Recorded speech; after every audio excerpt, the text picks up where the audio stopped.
খবর শুনছেন বঙ্গের বার্তা চ্যানেল থেকে। আজ জানাবো বাছাই করে 50টি গুরুত্বপূর্ণ তাজা খবর। আপনি যদি এই চ্যানেলে নতুন হয়ে থাকেন তাহলে চ্যানেলটি অবশ্যই সাবস্ক্রাইব করুন। শুরুতেই দেখে নেব হেডলাইন। ভবানীপুরে শুভেন্দু জয়কে চ্যালেঞ্জ করে আদালতে মমতা, হাইকোর্টে দায়ের করলেন মামলা। মমতার পাশে দাঁড়াতে ফের আগ্রহী হুমায়ুন, বললেন আমাকে সঙ্গে নিন। শুভেন্দুর পাশে ববি জুইরা, কলকাতা পুরসভার মন্ত্রী ক্যারিশমায় ধরাশয়ী দিদির দল। সরকারি জমি থেকে মাটি চুরিতে অভিযুক্ত অভিষেক, আত্মসহায়ক সমিতির বিরুদ্ধে একাধিক অভিযোগ। ফিতে হাতে অভিষেকের কালীঘাটের বাড়িতে পুরো আধিকারিকরা, শুরু মাপজোক। কুণালকে ডিম মারা 24 ঘন্টা কাটলো না, পুলিশের জালে মূল হোতা চন্দন সিং সহ 2। সিআইডি গত 72 ঘন্টায় জেলার হাট্রেক, মঙ্গল 6.5 ঘন্টা ভবানী ভবনে কাটলো অভিষেকের। 21 জুলাই এবার হাতছাড়া হচ্ছে মমতার, কংগ্রেসের মেগা প্ল্যানে তোলপাড় বাংলার রাজনীতি। দাপুটে তৃণমূল নেতার মাথা নত, প্রকাশ্য সভায় করজোড়ে ক্ষমা, তারপরে ষষ্ঠাঙ্গে প্রণাম। নিয়োগ দুর্নীতি মামলায় আরো বিপাকে অভিষেক, ফের কি চেয়ে পাঠালো ইডি। বাংলার পর লন্ডনেও ডিম থেরাপি, বাংলাদেশের সংসদ সদস্যকে ডিম ছুড়ে গ্রেপ্তার 3। চাপের মুখে অভিষেক, ইডি সিআইডি ম্যারাথনে জোড়া চক্কর, টিএমসির ভাঙন রুখতে স্পিকারের সঙ্গে দেখাই হলো না। সোমে 11 ঘন্টা ইডি, মঙ্গলে 6.5 ঘন্টা সিআইডি, টানা জিজ্ঞাসাবাদের মুখে অভিষেক। এবার কোন প্রশ্নবাণের মুখে পড়লেন তৃণমূল সাংসদ। ডায়মন্ড হারবারের পুলিশের জালে তৃণমূলের শিক্ষক তো মইদুল। গতকাল অভিষেকের সঙ্গে ছিলেন সিজিও কমপ্লেক্সে। কেন্দ্রীয় এজেন্সির দপ্তরে অভিষেক ঠিক তখনই দিল্লি থেকে এলো বড় বার্তা। চেয়ারে বসে কিভাবে সিদ্ধান্ত নিচ্ছেন, পুলিশ তদন্ত করে দেখুক। ঋতব্রত কাণ্ডে হাইকোর্টে প্রশ্নের মুখে স্পিকার। সুদীপ দার বৌদি ডিম মেরেছে, কুণাল নিগ্রহ কাণ্ডে বিস্ফোরক দাবি সজল ঘোষের। নীতিশ নাইডুকে টপকে এনডিএর দ্বিতীয় বড় শক্তি এনসিপিআই, মোদী মন্ত্রিসভায় সুদীপ, জল্পনা শর্মিলাকে নিয়েও। তৃণমূল ভাঙার আসল কারিগর কে, নিজেই গোপন রহস্য ফাঁস করলেন বিজেপির এই হেভিওয়েট সাংসদ। পিসি ভাইপোর দম্ভ চূর্ণ, দল সামলাবেন না ইডির জন্য নেবেন। স্পিকারে 2 ঘন্টার নোটিশে খেয়ে হারালেন খোদ অভিষেক। গোর্খা আন্দোলনে ভুক্তভোগীদের বিষয়ে বড় ঘোষণা মুখ্যমন্ত্রী শুভেন্দু অধিকারীর। রেড রোডে যোগের অনুমতি মিললেও নামাজে কেন আপত্তি, বিতর্ক উস্কে ইমামদের, কড়া জবাব দিলেন দিলীপ ঘোষ। জাহাঙ্গীরের মুক্তির দাবিতে থানা ঘেরাও, সেন্ট্রাল ফোর্সের তাড়া খেয়ে নদীতে ঝাঁপ পুষ্পা বাহিনীর। মমতাকে সত্যিই হেরেছেন অখিলেশের পর, জোটচঙ্গের বিস্ফোরক মন্তব্যে অস্বস্তিতে তৃণমূল। অভিষেকের ভিআইপি ট্রিটমেন্ট, ডিজে মামলায় এফআইআর করা রাজীবের তোপে সিআইডি, লিফট ব্যবহার করতে না দেওয়াই অভিযোগ। যারা যেতে চায় তারা যাক, অপারেশন টাইগার নিয়ে উদ্ভব ঠাকুরের কড়া বার্তা, মহারাষ্ট্র উত্তাল। হয়ে গেল বুমেরাং, উদ্ধার করেছিল গরিবের ত্রাণের সামগ্রী ত্রিপল, তবুও 4 নেতাকে সকজ করল বিজেপি, কেন? 1 আগস্ট থেকে শুরু জনগণনা 2026, পশ্চিমবঙ্গে 15 দিনের বিশেষ সুযোগ, জানুন কি করতে হবে। রাজনীতিতে নীতিহীনতার চরম নিদর্শন, 80 বছরের বৃদ্ধ সুদীপের পদক্ষেপ নিয়ে তোপ দাগলেন হুমায়ুন কবির। গেরুয়া শিবিরের একাংশও বাড়ছে অস্বস্তি। বিধানসভায় সর্বদল বৈঠকে ডাক পেল না কালীঘাট তৃণমূল, কি প্রতিক্রিয়া কুণাল ঘোষের। তৃণমূলের পর এবার উদ্ভব শিবিরের পালা, 7 সাংসদ ও 16 বিধায়ক নিয়ে মহারাষ্ট্রের তীব্র ভাঙনের খাড়া। মালদায় আম ভেবে কুড়াতে গিয়ে বোমা বিস্ফোরণে গুরুতর আহত 3 কিশোর, গুরুতর আহত 7ম শ্রেণীর ছাত্র। মাটি চুরির টাকায় তৈরি এমএলএ লেক, অভিষেকের বিরুদ্ধে 300 কোটির কেলেঙ্কারির বিস্ফোরক এফআইআর। 42 জন বড় শিল্পপতির গ্রিন সিগন্যাল, ঘুরে দাঁড়াচ্ছে বাংলা বাজেটে মেগা ঘোষণার অঙ্গীত শিক্ষামন্ত্রী তাপসের। বিজেপিকে সাহায্য করলে পরের বার জামানত বাজেয়াপ্ত হবে, তৃণমূলের ভাঙন নিয়ে নওশাদের চরম হুঁশিয়ারি। সোনা পাপ্পু কেস, ইডির কাছ থেকে এবার পুলিশ হেফাজতে গেল সোনা পাপ্পু। আধার কার্ড থাকলে মিলবে সরকারি সুবিধা, জনকল্যাণ শিবিরে উপচে পড়া ভিড়, জেনে নিন সময় ও নিয়মাবলী। মুসলিম পাড়ায় মাত্র 5 ভোট তৃণমূলের, রাজারহাট নিউ টাউনের ফল চ্যালেঞ্জ করে হাইকোর্টের তাপস। জনকল্যাণ শিবিরে ভিড় এড়াতে আগে জানুন সময়সূচি, কতক্ষণ মিলবে পরিষেবা জানুন। দল ভাঙার সংকটে মমতা ত্রাতা হুমায়ুন। রেজিনগরে আসন ছাড়া নজিরবিহীন প্রস্তাব, রাজ্যের সব স্কুলের জন্য সরকারি নয়া নির্দেশ জারি, বিজ্ঞপ্তি। খানসারের সেন্টারে ভাঙচুরে অভিযুক্ত রৌশন স্যারের ভাই প্রিন্সিপালের মৃত্যু কিভাবে, 3 ঘন্টায় কি হয়েছিল জানালেন বন্ধুরা। বেকার হলেই মিলবে না 3000 টাকা, যুব শক্তি প্রকল্পের আবেদন করতে লাগবে যোগ্যতা। ভারত বাংলাদেশ সীমান্তে কড়াকড়ি ঘুরপথে নেপাল হয়ে বাংলায় অনুপ্রবেশ, চলছে নজরদারি। জোড়াফুলকি মমতার হাতেই, থাকবে নাকি বিদ্রোহীদের, বুঝে নিন সুপ্রিম কোর্টের সেই 3 ঐতিহাসিক রায়। গোফ কামিয়ে মালদ্বীপে পালাচ্ছিলেন তৃণমূল নেতা, বিস্ফোরক অভিযোগ। বিজেপির ভয়ে কাঁপতেন ইউসুফ পাঠান, দলত্যাগী প্রাক্তন ক্রিকেটারকে ফাট্টু বলে তোপ মহুয়ার। ত্রাণ সামগ্রী উদ্ধারে বিস্ফোরক স্মিতা পান্ডে ইউসি দেওয়ার পরও বহু জায়গায় সরকারি সম্পত্তি খরচ হয়নি। মাসে মিলবে 9,000 টাকার সঙ্গে বড় কোম্পানিতে চাকরির সুযোগ। রাজ্যে চালু মোদীর স্বপ্নের প্রধানমন্ত্রী ইন্টার্নশিপ প্রকল্প, কিভাবে আবেদন করবেন? পুরো বিষয়টা খিচুড়ি হয়ে গেছে। সায়নী ঋতব্রতের বিদ্রোহ নিয়ে রিজুর বিস্ফোরণ। দল ভাঙার মাঝেই বাংলা জুড়ে ডিম আতঙ্ক। এবার কোত পুলিশি পাহারায় ডিমের ঘা খেলেন টিএমসি নেতা। ভবানীপুরের ফলাফলকে চ্যালেঞ্জ করে হাইকোর্টে মমতা অখিলেশ বলেছেন তার পরাজয় মেনে নেওয়া উচিত। নিজের পঞ্চায়েতের সামনেই কান ধরে ক্ষমা চাওয়ানো হলো উপপ্রধানকে, মাথায় ফাটানো হলো ডিম। 98% বিধায়ক আমাদের দিকে হিম্মত থাকলে ফ্লোর টেস্ট করাক। আস্থা ভোটের খোলা চ্যালেঞ্জ ঋতব্রতের। দিদির মুখ থেকে ভোটে জিতেছে, কিন্তু মমতার হাত ছাড়ার বিস্ফোরক কারণ ফাঁস রচনা ব্যানার্জির। পুষ্পা ঝুঁকে গেছে, কিন্তু দাপট কমেনি ফলতায়। জাহাঙ্গীরের জন্য মহিলারা এবার যা করলেন অবিশ্বাস্য। কি ঘটল জানেন? জিতলে জনগণ আমার পক্ষে, হেরে গেলেই মমতা কোর্টে গিয়েছেন শুনে যা বলে বসলেন ঋতব্রত। গ্রেফতার মেদিনীপুরের তৃণমূল কাউন্সিলর সুসময় বন্দ্যোপাধ্যায়। তৃণমূল ছাড়তেই মানুষকে দাদা বললেন দিলীপ। পদ্মে যোগদান দিয়ে জবাব, দরজায় তালা। পাপের ফল ভুগছেন মমতা। পরের বার বিদ্রোহীদের জামানত বাজেয়াপ্ত হবে বলে চরম হুঁশিয়ারি নওশাদের। ডিভাইডার ভেঙে 2 ট্রাকের মুখোমুখি ধাক্কা, মুহূর্তে জীবন্ত দগ্ধ 2 চালক। সাত সকালে সুন্দরগড়ে মর্মান্তিক দুর্ঘটনা। জেলা কমিটি পুনর্গঠনে নতুন সমীকরণ, তৃণমূলে অভিষেকে সাংগঠনিক ভূমিকা নিয়ে জল্পনার। রাস্তায় নোংরা ফেললেই জরিমানা, ঝাড়ু হাতে পথে নেমে করা বার্তা মন্ত্রী অগ্নিমিত্রার। 11 জেলায় হলুদ কমলা সতর্কতা। আজকাল পরশু টানা ঝড় বৃষ্টির পূর্বাভাস। রাজ্য জুড়ে কি জানালো আইএমডি। এতক্ষণ শুনছিলেন সংবাদ শিরোনাম, এবার আসছে খবরের বিস্তারিত। এর আগে একটি ছোট্ট রিকোয়েস্ট, আপনি যদি এই চ্যানেলে নতুন হয়ে থাকেন তাহলে চ্যানেলটিকে অবশ্যই সাবস্ক্রাইব করুন।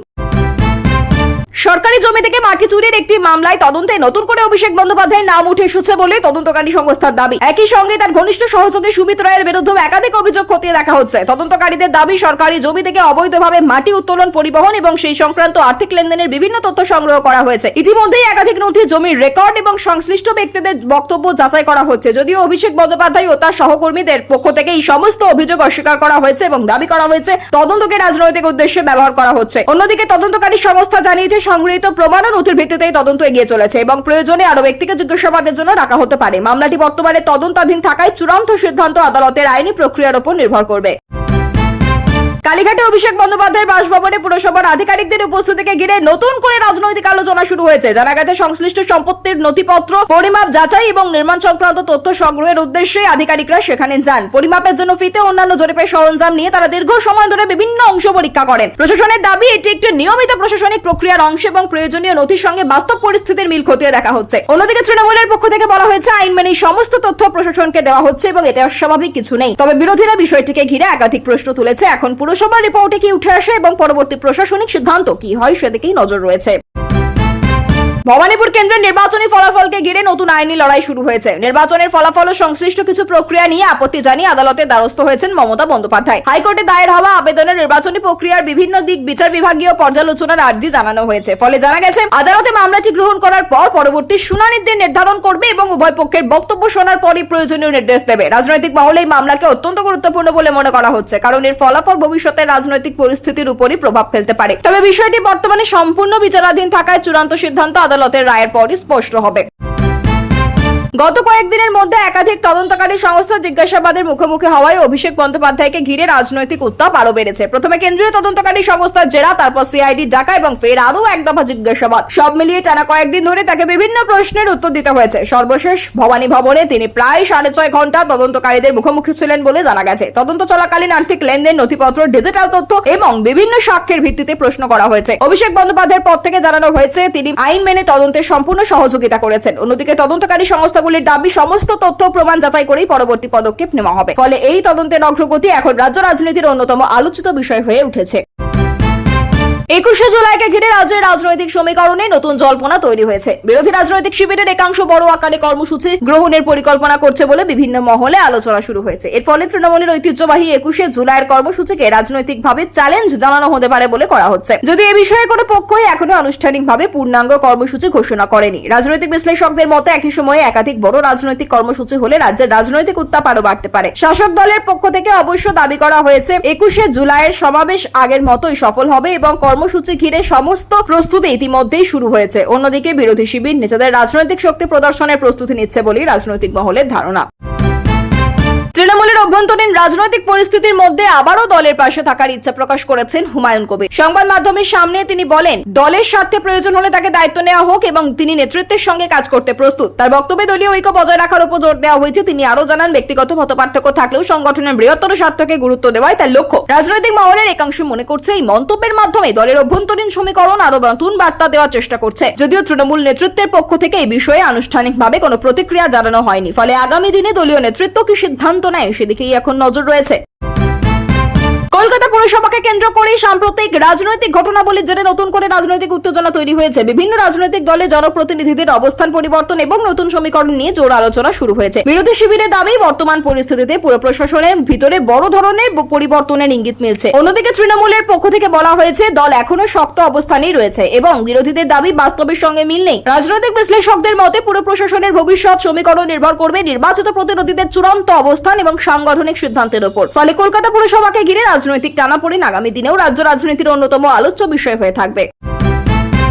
নিয়োগ দুর্নীতি মামলা তদন্তে অভিষেক বন্দ্যোপাধ্যায়কে ঘিরে এনফোর্সমেন্ট ডিরেক্টরেট বা ইডির তৎপরতা আরো বেড়েছে। তদন্তকারী সংস্থার পক্ষ থেকে জানানো হয়েছে, মামলার সঙ্গে সম্পর্কিত কিছু অতিরিক্ত নথি, আর্থিক লেনদেনের তথ্য এবং বিভিন্ন যোগাযোগ সংক্রান্ত রেকর্ড আবারও চেয়ে পাঠানো হয়েছে। তদন্তকারীদের দাবি, ইতিমধ্যে সংগৃহীত তথ্যের সঙ্গে নতুন নথিগুলির মিলিয়ে দেখা হবে এবং প্রয়োজনে সংশ্লিষ্ট ব্যক্তিদের পুনরায় জিজ্ঞাসাবাদও করা হতে পারে। দীর্ঘ সময় ধরে চলা এই তদন্তে আর্থিক লেনদেন, নিয়োগ প্রক্রিয়া এবং একাধিক ব্যক্তির ভূমিকা খতিয়ে দেখা হচ্ছে। যদিও অভিষেক বন্দ্যোপাধ্যায়ের পক্ষ থেকে সমস্ত অভিযোগ অস্বীকার করে জানানো হয়েছে তিনি আইন মেনে তদন্তে পূর্ণ সহযোগিতা করছেন এবং রাজনৈতিক উদ্দেশ্যে তাকে বারবার তদন্তের মুখোমুখি করা হচ্ছে। অন্যদিকে ইডির বক্তব্য, মামলার তদন্ত এখনো চলছে এবং সমস্ত তথ্য প্রমাণ যাচাইয়ের পরই পরবর্তী আইনি পদক্ষেপ নেওয়া হবে। ফলে এই মামলার অগ্রগতি এখন রাজ্য রাজনীতির অন্যতম আলোচিত বিষয় হয়ে উঠেছে। তৃণমূল কংগ্রেসের প্রতীক ও দলীয় নিয়ন্ত্রণ নিয়ে চলমান রাজনৈতিক বিতর্কের মধ্যে সুপ্রিম কোর্টের অতীতের একাধিক গুরুত্বপূর্ণ রায় নতুন করে আলোচনায় উঠে এসেছে। রাজনৈতিক মহলের মতে কোনো দলে ভাঙন দেখা দিলে কোনো গোষ্ঠী প্রকৃত দল হিসেবে স্বীকৃতি পাবে তা নির্ধারণের ক্ষেত্রে অতীতে আদালত ও নির্বাচন কমিশনের কিছু নীতিগত সিদ্ধান্ত গুরুত্বপূর্ণ ভূমিকা পালন করেছে। সেই সব রায়ে দলীয় সংখ্যাগরিষ্ঠতা, সাংগঠনিক নিয়ন্ত্রণ এবং নির্বাচিত প্রতিনিধিদের অবস্থানকে গুরুত্ব দেওয়ার বিষয়টি উঠে এসেছে। রাজনৈতিক বিশ্লেষকদের মতে বিষয়টি সম্পূর্ণভাবে আইনি কাঠামোর উপর নির্ভরশীল এবং কোনো জল্পনাকেই এখনই চূড়ান্ত বলে ঘোষণা করা যাবে না। তৃণমূলের অভ্যন্তরীণ রাজনৈতিক পরিস্থিতিকে কেন্দ্র করে এবার দলের সাংসদ মহুয়া মৈত্র প্রকাশ্যে প্রাক্তন ক্রিকেটার ও দলত্যাগী নেতা ইউসুফ পাঠানকে কড়া ভাষায় আক্রমণ করেছেন। তিনি অভিযোগ করেন, রাজনৈতিক চাপের মুখে ইউসুফ পাঠান দলের অবস্থান থেকে সরে এসেছেন এবং তার এই সিদ্ধান্তে দলীয় কর্মীদের মধ্যে অসন্তোষ তৈরি হয়েছে। মহুয়ার বক্তব্যকে কেন্দ্র করে রাজনৈতিক মহলে নতুন করে বিতর্ক শুরু হয়েছে। অন্যদিকে ইউসুফ পাঠানের ঘনিষ্ঠ মহলের দাবি, তিনি নিজের রাজনৈতিক অবস্থান সম্পর্কে প্রয়োজনীয় সিদ্ধান্ত নিয়েছেন এবং ব্যক্তিগতভাবে কোনো মন্তব্য করতে চান না। রাজ্যের বিভিন্ন প্রান্তে সাম্প্রতিক সময়ে একাধিক রাজনৈতিক বিক্ষোভে ডিম ছুড়ে প্রতিবাদের ঘটনা সামনে আসার পর রাজনৈতিক মহলে নতুন করে আলোচনা শুরু হয়েছে। এবার এক তৃণমূল নেতা পুলিশের নিরাপত্তার মধ্যে বিক্ষোভকারীদের ডিম নিক্ষেপের মুখে পড়েন বলে অভিযোগ। ঘটনাস্থলে উপস্থিত পুলিশ দ্রুত পরিস্থিতি নিয়ন্ত্রণে আনে এবং অভিযুক্তদের শনাক্ত করার কাজ শুরু করে। প্রত্যক্ষদর্শীদের মতে নিরাপত্তা ব্যবস্থা থাকা সত্ত্বেও আচমকা এই বিক্ষোভ শুরু হওয়ায় কিছু সময়ের জন্য উত্তেজনা তৈরি হয়। ঘটনার পর সংশ্লিষ্ট নেতা অভিযোগ করেন, পরিকল্পিতভাবেই তাকে অপদস্থ করার চেষ্টা করা হয়েছে। অন্যদিকে বিরোধী শিবিরের পক্ষ থেকে পাল্টা দাবি করা হয়েছে সাধারণ মানুষের ক্ষোভ থেকে এই ধরনের প্রতিবাদ দেখা যাচ্ছে। পুলিশ জানিয়েছে, সিসিটিভি ফুটেজ অন্যান্য তথ্য সংগ্রহ করে তদন্ত এগিয়ে নিয়ে যাওয়া হচ্ছে এবং আইন অনুযায়ী প্রয়োজনীয় ব্যবস্থা নেওয়া হবে। ভবানীপুর কেন্দ্রের নির্বাচনী ফলাফলকে চ্যালেঞ্জ জানিয়ে মমতা বন্দ্যোপাধ্যায়ের হাইকোর্টের দ্বারস্থ হওয়ার পর বিষয়টি নিয়ে রাজনৈতিক বিতর্ক আরো তীব্র হয়েছে। আদালতে দায়ের হওয়া আবেদনে নির্বাচনী প্রক্রিয়ার বিভিন্ন দিক বিচার বিভাগীয় পর্যালোচনার আবেদনে জানানো হয়েছে বলে জানা গেছে। এদিকে সমাজবাদী পার্টির নেতা অখিলেশ যাদব মন্তব্য করেছেন, গণতান্ত্রিক ব্যবস্থায় নির্বাচনের ফলাফলকে সম্মান জানানো উচিত। তার এই বক্তব্য ঘিরে রাজনৈতিক মহলে নতুন করে আলোচনা শুরু হয়েছে। যদিও মামলাটি বর্তমানে বিচারাধীন এবং আদালত উভয় পক্ষের বক্তব্য শুনেই পরবর্তী সিদ্ধান্ত নেবে। ফলে এই বিষয়ে চূড়ান্ত আইনি অবস্থান এখনো স্পষ্ট নয় এবং আদালতের রায়ের দিকে সকলের নজর রয়েছে। একটি পঞ্চায়েত এলাকায় উপপ্রধানকে ঘিরে চাঞ্চল্যকর ঘটনার সৃষ্টি হয়েছে। অভিযোগ, স্থানীয় কিছু মানুষের বিক্ষোভের মুখে তাকে প্রকাশ্যে কান ধরে ক্ষমা চাইতে বাধ্য করা হয় এবং প্রতিবাদের অংশ হিসেবে তার মাথায় ডিমও ফাটানো হয়। ঘটনাটি মুহূর্তের মধ্যে এলাকা জুড়ে উত্তেজনা সৃষ্টি করে। খবর পেয়ে পুলিশ ঘটনাস্থলে পৌঁছে পরিস্থিতি নিয়ন্ত্রণে আনে এবং ঘটনার সঙ্গে জড়িতদের চিহ্নিত করার প্রক্রিয়া শুরু করে। স্থানীয় প্রশাসন জানিয়েছে, আইন নিজের হাতে তুলে নেওয়ার কোনো অধিকার কারো নেই এবং সেই ঘটনার সমস্ত দিক তদন্ত করে প্রয়োজনীয় ব্যবস্থা নেওয়া হবে। অন্যদিকে রাজনৈতিক মহলে ঘটনাটি নিয়ে তীব্র প্রতিক্রিয়া দেখা দিয়েছে এবং শাসক বিরোধী উভয় পক্ষই একে অপরের বিরুদ্ধে অভিযোগ তুলেছে। ফলে ঘটনাটি এখন রাজনৈতিক ও প্রশাসনিক দুই ক্ষেত্রেই আলোচনার কেন্দ্রে উঠে এসেছে।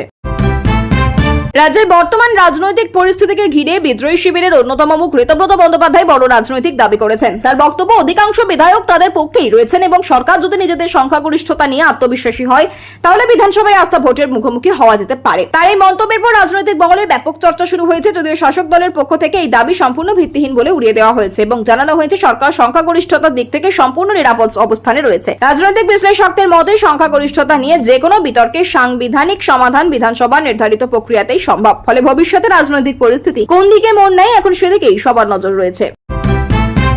ফলতার বহুল আলোচিত তৃণমূল নেতা জাহাঙ্গীর খানকে ঘিরে তদন্ত যত এগোচ্ছে ততই নতুন নতুন সামনের তথ্য আসছে। সাম্প্রতিক তদন্তের অংশ হিসেবে তাকে নিয়ে এলাকায় ঘটনাস্থল পরিদর্শন ও বিভিন্ন তথ্য যাচাই করা হয়। এই সময় বহু স্থানীয় বাসিন্দা, বিশেষ করে মহিলারা রাস্তায় বেরিয়ে এসে পুলিশের উপস্থিতিতেই তার বিরুদ্ধে ক্ষোভ প্রকাশ করেন বলে জানা গেছে। প্রত্যক্ষদর্শীদের দাবি, দীর্ঘদিনের বিভিন্ন অভিযোগের জেরে সাধারণ মানুষের মধ্যে ক্ষোভ জমেছিল এবং সেই ক্ষোভই প্রকাশ্যে সামনে আসে। অন্যদিকে পুলিশ জানিয়েছে তদন্তের স্বার্থে অভিযুক্তকে বিভিন্ন জায়গায় নিয়ে গিয়ে তথ্য সংগ্রহ ও ঘটনা প্রবাহ পুনর্গঠন করা হচ্ছে। জাহাঙ্গীর খানের বিরুদ্ধে দায়ের হওয়া একাধিক মামলার তদন্ত সামনে এসে চলমান এবং প্রতিটি অভিযোগ খতিয়ে দেখা হচ্ছে। তদন্তকারী সংস্থার বক্তব্য, আদালতের নির্দেশ ও প্রাপ্ত সহায়কদের ভিত্তিতেই পরবর্তী আইনি পদক্ষেপ নেওয়া হবে। রাজনৈতিক মহলে এই ঘটনাকে ঘিরে তীব্র চর্চা শুরু হয়েছে এবং ফলতার সাম্প্রতিক পরিস্থিতি নিয়ে নজর বাড়ানো হয়েছে। পশ্চিম মেদিনীপুর জেলায় এক তৃণমূল কাউন্সিলরকে গ্রেপ্তার করার ঘটনাকে কেন্দ্র করে নতুন করে রাজনৈতিক উত্তেজনা ছড়িয়েছে। পুলিশের পক্ষ থেকে জানানো হয়েছে একটি নির্দিষ্ট অভিযোগের ভিত্তিতে তদন্ত চালিয়ে প্রয়োজনীয় আইনি পদক্ষেপ নেওয়া হয়েছে। গ্রেপ্তারের পর অভিযুক্তকে আদালতে পেশ করা হয় এবং তদন্তের স্বার্থে বিভিন্ন নথি, আর্থিক লেনদেন ও সংশ্লিষ্ট তথ্য খতিয়ে দেখা হচ্ছে। যদিও অভিযুক্তের ঘনিষ্ঠ মহল সমস্ত অভিযোগ অস্বীকার করে দাবি করেছে তাকে রাজনৈতিক উদ্দেশ্যে প্রণোদিতভাবে ফাঁসানো হয়েছে। অন্যদিকে তদন্তকারী সংস্থা জানিয়েছে মামলার প্রতিটি দিক নিরপেক্ষভাবে পরীক্ষা করা হচ্ছে এবং প্রয়োজনে আরো ব্যক্তিকে জিজ্ঞাসাবাদ করা হতে পারে। এই ঘটনাকে কেন্দ্র করে স্থানীয় রাজনৈতিক মহলে তীব্র প্রতিক্রিয়া শুরু হয়েছে এবং শাসক ও বিরোধী উভয় পক্ষই একে অপরের বিরুদ্ধে অভিযোগ তুলেছে। বর্তমানে মামলাটি তদন্তাধীন এবং আদালতের নির্দেশ অনুযায়ী পরবর্তী আইনি প্রক্রিয়া চলবে। রাজ্যের বর্তমান রাজনৈতিক অস্থিরতার আবহে বিধায়ক নওশাদ সিদ্দিকী তৃণমূল এবং বিদ্রোহী গোষ্ঠীকে নিয়ে করা রাজনৈতিক মন্তব্য করেছেন। তার দাবি, বর্তমান পরিস্থিতি দীর্ঘদিনের রাজনৈতিক সিদ্ধান্তেরই ফল এবং ভবিষ্যতে যারা দলীয় অবস্থান বদলেছেন বা বিদ্রোহের পথে হেঁটেছেন তাদের জনসমর্থনের প্রকৃত পরীক্ষা হবে নির্বাচনে। তিনি আরো বলেন, ভোটাররাই শেষ পর্যন্ত ঠিক করবেন কার প্রতি তাদের আস্থা রয়েছে। তৃণমূলের পক্ষ থেকে অবশ্যই মন্তব্যকে গুরুত্ব দিতে নারাজ বলে জানানো হয়েছে। রাজনৈতিক বিশ্লেষকদের মতে রাজ্যের বর্তমান পরিস্থিতিতে বিরোধী নেতাদের এই ধরনের মন্তব্য আগামী দিনের রাজনৈতিক সমীকরণ নিয়ে আরো জল্পনা বাড়াচ্ছে। তবে ভোটের ফলাফল কি হবে তা সম্পূর্ণভাবে জনগণের রায়ের উপরই নির্ভর করবে। ওড়িশার সুন্দরগড় জেলায় ভোরবেলায় এক মর্মান্তিক সড়ক দুর্ঘটনায় দুই ট্রাকের মুখোমুখি সংঘর্ষে দুই চালকের মৃত্যু হয়েছে। প্রাথমিক তদন্তে জানা গেছে একটি ট্রাক নিয়ন্ত্রণ হারিয়ে ডিভাইডার অতিক্রম করে বিপরীত দিকে থেকে আসা অন্য ট্রাকের সঙ্গে সজোরে ধাক্কা খায়। সংঘর্ষের পর মুহূর্তের মধ্যে দুটি গাড়িতে আগুন লেগে যায় এবং আগুন দ্রুত ছড়িয়ে পড়ে, চালকদের আর বেরিয়ে আসার সুযোগ হয়নি। খবর পেয়ে দমকল ও পুলিশ ঘটনাস্থলে পৌঁছে আগুন নিয়ন্ত্রণে আনে এবং দীর্ঘ চেষ্টার পর দগ্ধ দেহ উদ্ধার করা হয়। দুর্ঘটনার জেরে দীর্ঘ সময় জাতীয় সড়কে যান চলাচল ব্যাহত হয়। পুলিশ জানিয়েছে দুর্ঘটনার প্রকৃত কারণ জানতে তদন্ত শুরু হয়েছে এবং গাড়িগুলির যান্ত্রিক ত্রুটি, গতি ও অন্যান্য দিক খতিয়ে দেখা হচ্ছে।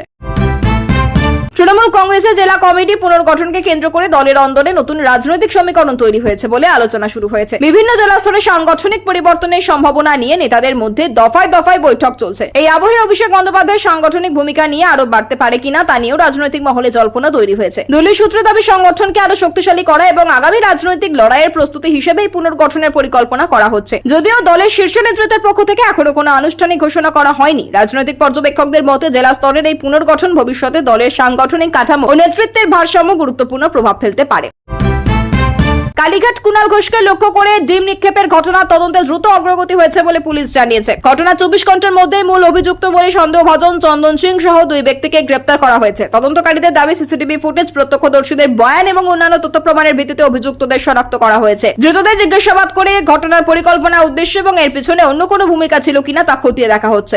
অন্যদিকে অভিযুক্তদের আইনজীবীদের বক্তব্য, আইনি প্রক্রিয়ায় তারা নিজেদের অবস্থান আদালতের সামনে তুলে ধরবেন। পুলিশ জানিয়েছে তদন্ত এখনো চলছে এবং প্রয়োজনে আরো ব্যক্তিকে জিজ্ঞাসাবাদ করা হতে পারে।